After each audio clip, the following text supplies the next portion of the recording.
Lorsque tu es sur le point de t'engager dans quelque action, remets-toi à l'esprit à toi-même quel est le type de cette action. Si tu sors te laver, projette mentalement en toi-même les choses qui adviennent au bain, ceux qui éclaboussent, ceux qui heurtent, ceux qui injurent, ceux qui volent. Ainsi, tu engageras sans trébucher cette action si tu as aussitôt la parole de raisonnement à son endroit.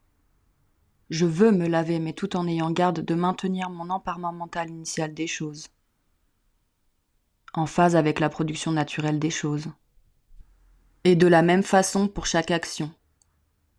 Car de cette façon, quelque entrave qu'il advienne quand tu te laves, il te sera sous la main que je ne voulais pas que cela, mais également avoir garde de maintenir mon emparement mental initial des choses, en phase avec la production naturelle des choses.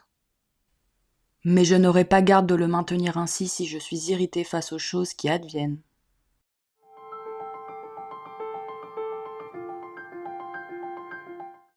Si le chapitre précédent présentait un exercice mental d'application de la première partie du paragraphe 2.2, relative à la recherche d'évitement et au désir, le présent chapitre décrit le même cas d'exercice mais appliqué cette fois-ci à la mobilisation subjective à agir. Mobilisation subjective, nous l'avons vu, qui lorsqu'elle est en phase avec l'ordre naturel des choses, consiste à agir avec un emparement mental des choses qui soit rétractable et un laisser-aller mental. Le déclencheur pratique de cet exercice, relatif à la mobilisation subjective à agir, est le fait d'être sur le point de réaliser une activité.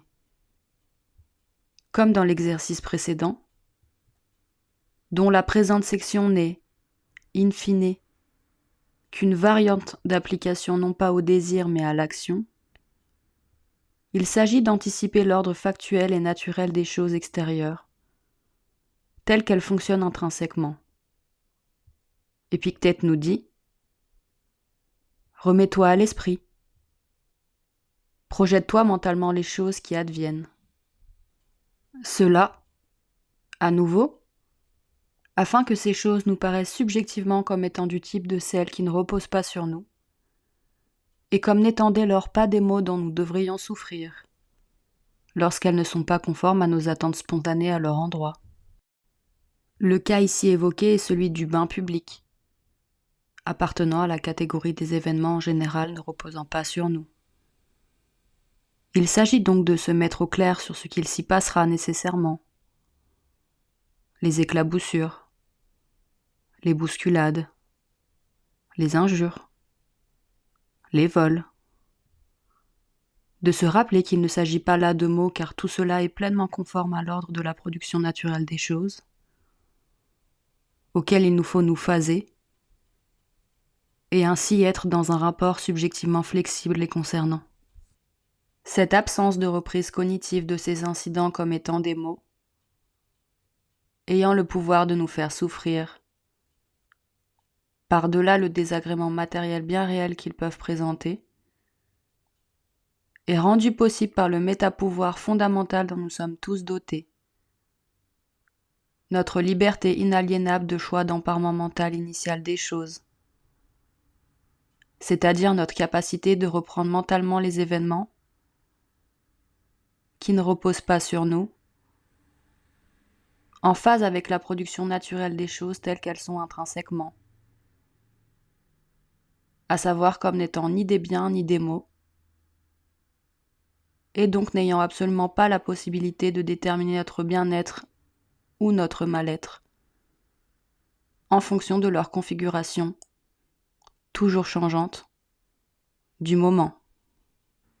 Autrement dit, notre aptitude à comprendre que les choses du monde extérieur ne sont que des faits neutres, qui n'ont pas du tout le pouvoir intrinsèque de provoquer de la souffrance en nous. Notre mobilisation subjective à agir, phasée à la production naturelle des choses, nous permet, quelque entrave qu'il advienne à notre rencontre, de l'accepter, d'accorder notre volonté à cet ordre du monde, et dès lors, de réaliser notre activité sans trébucher, sans irritation.